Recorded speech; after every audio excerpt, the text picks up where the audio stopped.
These walls aren't just a cold monument to the past.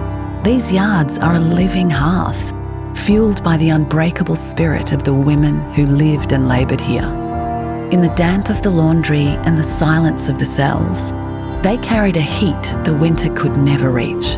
It was a fire forged in shared hardship and whispered strength, a defiance that refused to go cold, even when the world turned its back. But even the most persistent flame needs oxygen.